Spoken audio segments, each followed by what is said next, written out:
சாப்பிட்டீங்களா?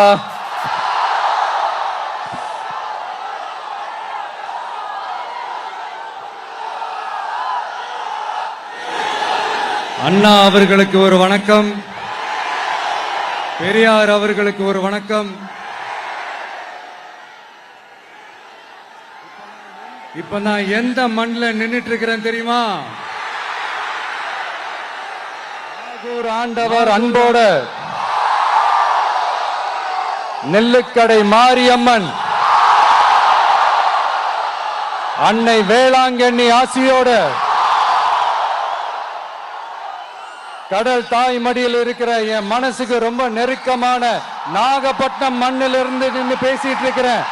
என் நெஞ்சில் குடியிருக்கும்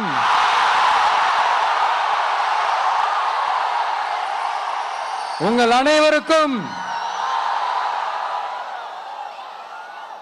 என்னைக்குமே ஒரு மீனவ நண்பனா இருக்கிற இந்த விஜயோட அன்பு வணக்கங்கள். இந்த கப்பல் இருந்து வந்து இறங்குற இந்த பொருட்களை எல்லாம் விற்கிறதுக்காக அந்த காலத்துல அந்தி கடையெல்லாம் நாகப்பட்டினத்தில் இருக்கும்னு கேள்விப்பட்டிருக்கிறேன். மீன் பிடிக்கிற தொழில், மற்ற தொழில்கள், இந்த விவசாயம், எந்த பக்கம் திரும்பினாலும் எப்படி பார்த்தாலும் உழைக்கிற மக்கள் இருக்கிற ஊர் தான் நம்ம நாகப்பட்டினம் ஊர். மத வேறுபாடே இல்லாத, அனைவருக்கும் பிடித்து போன, மத சார்பின்மைக்கு எடுத்துக்காட்டாக வாழ்ற உங்கள் அனைவருக்கும் மீண்டும் என்னுடைய சிரம் தாழ்ந்த ஸ்பெஷல் வணக்கங்கள். இந்த தமிழ்நாட்டில் இந்த மீன் ஏற்றுமதியில 2வது இடத்துல இருக்கிறது நம்ம நாகப்பட்டினம் ஹார்பர் தான். ஆனா அங்க நவீன வசதிகளோட இந்த மீன் பதப்படுத்துற இந்த மாடர்ன் தொழிற்சாலைகள்லாம் இல்ல. அது மட்டும் இந்த அடிப்படை வசதிகள் கொண்ட இந்த வீடுகள்லாம் இல்லாம ரொம்ப அதிகமா இந்த குடிசை பகுதிகள் இருக்கிற ஊரும் நம்ம நாகப்பட்டினம் ஊரு தான்.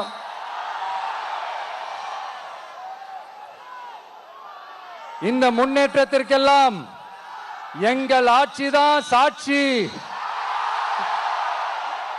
அப்படி இப்படின்ட்டு இந்த அடுக்குமொழியில பேசி பேசி அது நம்ம கேட்டு கேட்டு காதுல இருந்து ரத்தம் வந்ததான் மிச்சம். இவங்க ஆண்டது பத்தாதா?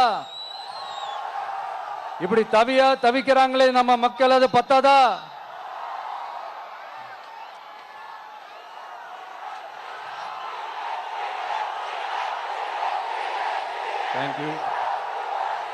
தேங்க்யூ. இந்த இலங்கை கடற்படையால நம்ம மீனவர்கள் தாக்கப்படுறதையும் அதுக்கான காரணத்தை பத்தியும் அதுக்கான தீர்வை பத்தியும் நான் மதுரை மாநாட்டிலே நான் பேசியிருந்தேன். அது ஒரு தப்பா? மீனவர்களுக்காக குரல் கொடுக்கறதும் அவங்களோட நிக்கிறதும் நம்மளுடைய கடமை, நம்மளுடைய உரிமை. நான் என்ன இன்னைக்கு நேத்தாங்க அவங்களுக்காக குரல் கொடுக்கிறேன். இதே நாகப்பட்டினத்துல 14 வருஷத்துக்கு முன்னாடி 2011ல February 22 இதே நம்ம மீனவர்கள் தாக்கப்பட்டதை கண்டிச்சு ஒரு பொதுக்கூட்டம் ஒண்ணு நடத்தணும் இல்லையா? இந்த விஜய் களத்துக்கு வர்றது ஒண்ணு புதுசு இல்ல கண்ணா. எப்போ வந்தாச்சு. என்ன ஒண்ணு, முன்னாடிலாம் விஜய் மக்கள் இயக்கம் என்ற அந்த இயக்கமா வந்து நிற்போம். இப்ப தமிழக வெற்றி கழகம் என்ற அந்த ஒரு அரசியல் இயக்கமா வந்து நிக்கிறோம். அவ்வளவுதான் வித்தியாசம். அன்னைக்கும் சரி, இன்னைக்கும் சரி, இனிமேலும் சரி, மக்களுக்காக மக்களோட நிக்கிறது தான். இது புரிய வேண்டியவங்களுக்கு புரிஞ்சா சரி.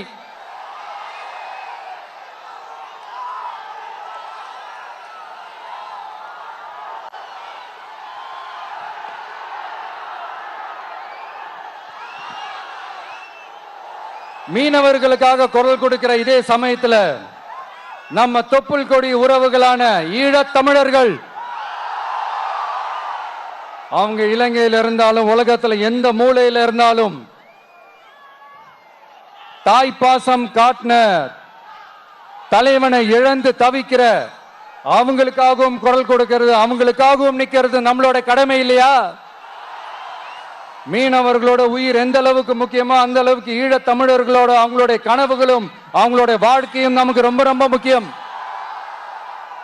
நம்ம மீனவர்கள் படுற இந்த கஷ்டத்தை எல்லாம் பார்த்து ஒரு பெருசா ஒரு கடிதம் ஒண்ணு எழுதிட்டு அதுக்கப்புறம் கப்சிப்னு சைலண்டா போறதுக்கு நாம ஒண்ணு இந்த கபட நாடக திமுக அரசும் கிடையாது.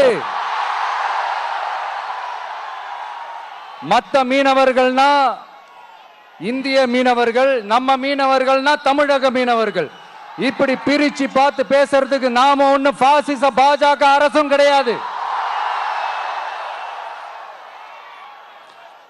நிரந்தரமான தீர்வு, நிரந்தரமான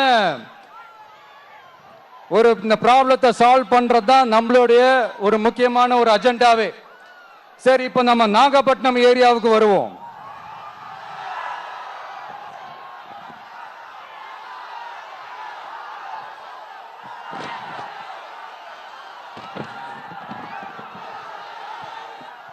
இங்க இருக்கிற மண் வளத்தை பாதிக்கிற இறால் பண்ணைகளை முறைப்படுத்தணும். அப்பதான் மீனவர்களோட வாழ்வாதாரமும் விவசாயிகளோட வாழ்க்கையும் பாதிக்காம இருக்கும். கடலோர கிராமங்களில் மீன் அரிப்புல இருந்து பாதுகாக்கிற அலையாத்தி காடுகளை அழிக்கிறத பத்தி தடுத்து நிறுத்தி அதுக்கு ஒரு வழி பண்ண வேண்டிய அரசாங்கத்துக்கு இதை விட ஒரு முக்கியமான ஒரு வேலை ஒண்ணு இருக்கு. அது என்ன தெரியுமா? சொந்த குடும்பத்தோட வளர்ச்சியும் சொந்த குடும்பத்தோட சுயநலமும் தான் அந்த முக்கியமான வேலை. இங்க இருக்கிற மக்களுக்கு குடிக்க தண்ணி இல்லாம தவிக்கிறாங்க. அதுக்கு தீர்வா காவிரி தண்ணியை கொண்டு வரலாம், மக்களோட தாகத்தை தீர்க்க. கொண்டு வந்தாங்களா? இவ்வளவு பாரம்பரிய கடல் சார்ந்த ஊர்ல ஒரு கவர்மெண்ட் மெரைன் காலேஜ் ஒன்னு கொண்டு வரலாம். கொண்டு வந்தாங்களா? மீன் சம்பந்தமான எந்த தொழிற்சாலையும் அமைக்கல. அமைச்சாங்களா? அட்லீஸ்ட் நிறைய பேருக்கு வேலை வாய்ப்பு கிடைக்கிற மாதிரி தொழில் வளர்த்தியாவது பெருக்கலாம். அதையாவது செஞ்சாங்களா?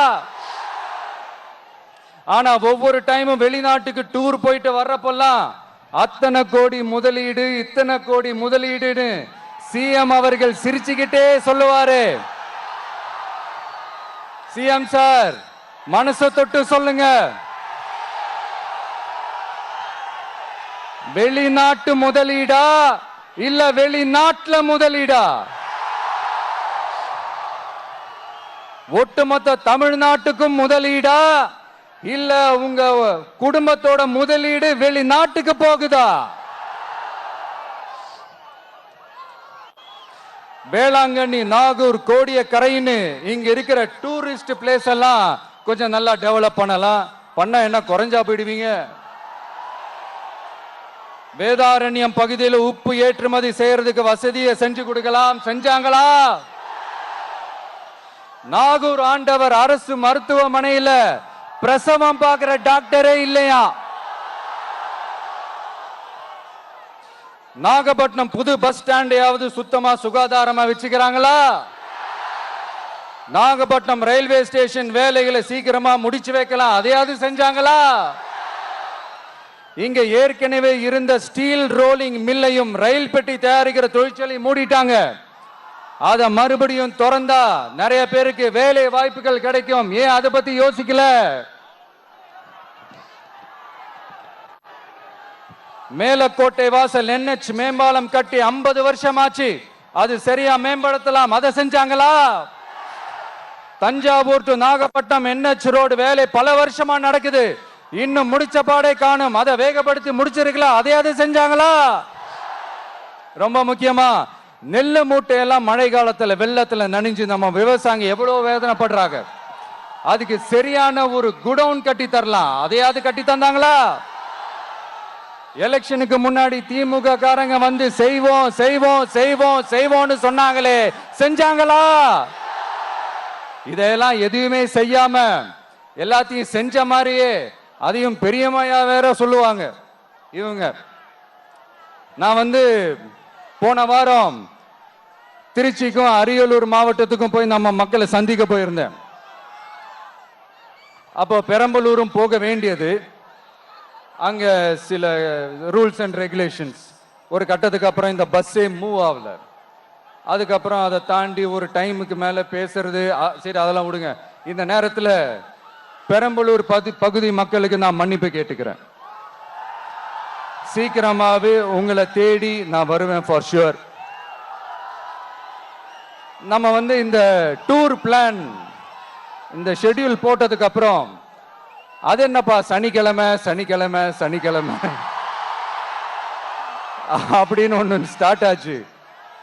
அது ஒன்றும் இல்லை, உங்க எல்லாரையும் வந்து பார்க்கும்போது உங்களுக்கு எந்த விதமான டிஸ்டர்பன்ஸும் இருந்துடக்கூடாது. முக்கியமா உங்களுடைய வேலைகளுக்கு எந்த விதமான டிஸ்டர்பன்ஸும் இருந்துடக்கூடாது அப்படின்ற ஒரே காரணத்துக்காக தான் இப்படி வீக்கெண்டா பார்த்து இப்படி இந்த பிளானை ஷெட்யூல் பண்ணோம். லீவு நாட்கள்ல, ஓய்வு நாட்கள்ல வரணும்ன்றதான் அந்த எண்ணமே. அது மட்டும் இல்ல, அரசியல்ல சில பேருக்கு நம்ம ஓய்வும் கொடுக்கணும் இல்லையா? அதனாலதான் இந்த ஓய்வு நாட்களா பார்த்து இப்படி செலக்ட் பண்ணோம். சரி, இப்போ நம்ம மக்களை சந்திக்கிறதுக்கு, நம்ம சொந்தங்களை சந்திக்கிறதுக்கு எத்தனை கட்டுப்பாடுங்க. அந்த இடத்துல பர்மிஷன் இல்லை, இந்த இடத்துல பர்மிஷன் இல்லை. ஆனா அதுக்கான காரணங்கள்லாம் நீங்க கேட்டீங்கன்னா சொத்தையான காரணமா இருக்கும். அங்க பேசக்கூடாது, இங்க பேசக்கூடாது, 5 நிமிஷம் தான் பேசணும், 10 நிமிஷம் தான் பேசணும். நான் பேசுறதே 3 நிமிஷம் தான். அதுலயும் அது பேசக்கூடாது, இதை பேசக்கூடாதுன்னு சொன்னா அப்புறம் தான் எதை தான் பேசுறது. அரியலூர்ல போனப்போ நான் கரெக்டா அந்த ஊருக்கு போறதுக்கு முன்னாடி ஒரு அந்த ஏரியாலேயே அந்த பவர் கட்டு. அப்புறம் நான் திருச்சிக்கு போய் நான் பேச ஆரம்பிச்சதுக்கு அப்புறம் அந்த ஸ்பீக்கருக்கு போற அந்த வயரு கட்டு. இல்ல, நான் தெரியாம தான் கேட்கிறேன் சிஎம் சார். ஃபார் எக்ஸாம்பிள், இப்போ ஒரு RSS தலைவர் இங்க வராருன்னு வச்சுக்கோங்க, இல்ல நம்ம பிரதமர் மோடிஜி அவர்களோ இல்ல உள்துறை அமைச்சரோ இங்க வராருன்னு வச்சுக்கோங்க. இந்த மாதிரி கண்டிஷன்ஸ்லாம் போடுவீங்க, இந்த மாதிரி பவர் கட் பண்ணுவீங்க, இந்த மாதிரி வயர் கட் பண்ணுவீங்க. கொஞ்சம் கட் பண்ணி தான் பாருங்களேன். முடியாதுல, பேஸ்மெண்ட் அதிரும்ல. நீங்க தான் மறைமுக உறவுக்காரர்களாச்சே. இதாவது பரவாயில்லைங்க. இதை தாண்டி ஒரு ரூல் ஒண்ணு போட்டாங்க, பஸ்ஸுக்குள்ளேயே இருக்கணுமா, பஸ்ஸை விட்டு வெளியில வரக்கூடாதான், கையை இவ்வளவுதான் தூக்கணுமா, இப்படியே வரணுமா, மக்களை பார்த்து சிரிக்காத, மக்களை பார்த்து கையசைக்காத, இப்படியெல்லாம். ஐயோ ஐயோ, நானும் என்னவோ ஏதோ நினைச்சேங்க. செம்ம காமெடியா இருக்குங்க. I am just enjoying like anything. நேரடியாவே கேட்கிறேன், சிஎம் சார் மிரட்டி பாக்குறீங்களா? அதுக்கு இந்த விஜய் ஆள் இல்ல சார், அதுக்கு நாம ஆள் இல்ல சார். என்ன செஞ்சிருவீங்க? மேக்சிமம் கொள்கைய சும்மா பேருக்கு மட்டும் வச்சுக்கிட்டு குடும்பத்தை வச்சு கொள்ளையடிக்கிற உங்களுக்கே இவ்வளவு இருந்தா, சொந்தமா உழைச்சி சம்பாதிச்ச எனக்கு எவ்வளவு இருக்கும்?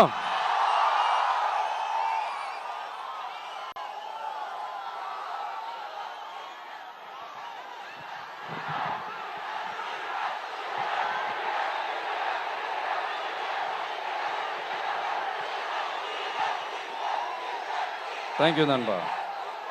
என்ன நாங்க பெருசா கேட்டுவிட்டோம்? மக்கள் வந்து நிம்மதியா ஃப்ரீயா நின்று பார்க்கறதுக்கு ஒரு இடம், அதை நாங்க தேர்வு செஞ்சு அதுக்கு பர்மிஷன் கேட்கிறோம். ஆனா நீங்க என்ன பண்றீங்க? அந்த இடத்தையெல்லாம் விட்டுட்டு நெருக்கடியோட, மக்கள் நெருக்கடியோட எங்கெல்லாம் நிப்பாங்களோ அந்த இடமா பார்த்து செலக்ட் பண்ணி தெரியுங்க. உங்க எண்ணம் தான் என்ன சார்? நான் அவங்கள பார்க்க கூடாது, அவங்களோட பேசக்கூடாது, அவங்க குறைகளை கேட்க கூடாது, அவங்களுக்காக குரல் கொடுக்க கூடாது. என்னதான் சார் உங்க எண்ணம்? சரிங்க சார், ஒரு அரசியல் தலைவன் அப்படின்றதெல்லாம் மறந்துருங்க. ஒரு சாதாரண ஒரு தமிழ்நாட்டு மண்ணோட ஒரு மகனா, ஒரு நம்ம தமிழ் மக்களுடைய ஒரு சொந்தக்காரனா, என் மக்களை, என் குடும்பத்தை, என் சொந்தங்களை நான் பார்க்க போனா என்ன பண்ணுவீங்க? அப்பவும் தடை போடுவீங்களா? வேணாம் சார். இந்த அடுக்குமுறை, இந்த அராஜக அரசியல்லாம் வேணாம் சார். நாம ஒண்ணு இங்க தனியால் இல்லைங்க சார். மாபெரும் மக்கள் சக்தியோட பிரதிநிதிங்க சார். மாபெரும் பெண்கள் சக்தியோட சகோதரன் சார். மாபெரும் இளைஞர் இயக்கமா இருக்கிறோம் சார். மறுபடியும் சொல்றேன், 2026ல ரெண்டு பேருக்கு நடுவுல தான் போட்டியே.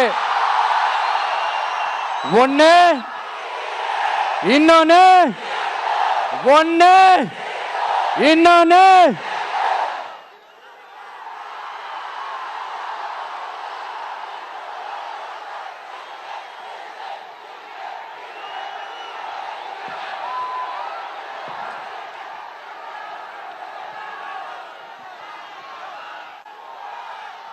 இந்த பூச்சாண்டி வேலையெல்லாம் காட்டுறதை விட்டுட்டு தில்லா கெத்தா நேர்மையா எலெக்ஷனை சந்திக்க வாங்க சார். பார்த்துடலாம் சார். கொள்கையை பேருக்கு மட்டும் வச்சுக்கிட்டு குடும்பத்தை வச்சு தமிழ்நாட்டை கொள்ளையடிக்கிற நீங்களா, இல்ல தமிழ்நாட்டில் இருக்கிற ஒவ்வொரு வீட்டுக்குள்ளேயும் ஒருத்தனா இருக்கிற நானா, இந்த விஜயா? பார்த்தலாம் சார். இனிமேலும் இந்த தடைகள்லாம் போட்டீங்கன்னா நான் நேரடியா மக்கள்கிட்டயே பர்மிஷன் கேட்டுருவேன். மக்களே நீங்க சொல்லுங்க, நான் உங்களை பார்க்க வரக்கூடாதா? நான் உங்களோட பேசக்கூடாதா? உங்க குறைகளை நான் கேட்க கூடாதா? உங்களுக்காக நான் குரல் கொடுக்க கூடாதா? இப்படி நமக்கு தடையா போடுறாங்களே, இந்த திமுக அரசு மறுபடியும் ஆட்சிக்கு வரணுமா? உங்க நல்லதுக்காக நம்ம உங்க டிவிக்கு ஆட்சி அமையணுமா? சத்தமா சத்தமா கேட்டுச்சா மை டியர்?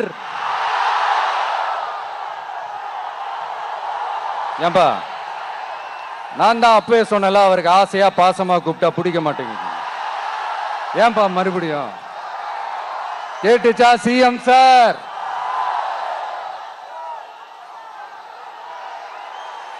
இந்த போர் முழக்கம் உங்களை ஒரு நிமிஷம் கூட தூங்க விடாது, துரத்திக்கிட்டே வரும். கான்பிடண்டா இருங்க, நல்லதே நடக்கும், வெற்றி நிச்சயம். மீண்டும் சந்திக்கும் வரை நன்றி, வணக்கம்.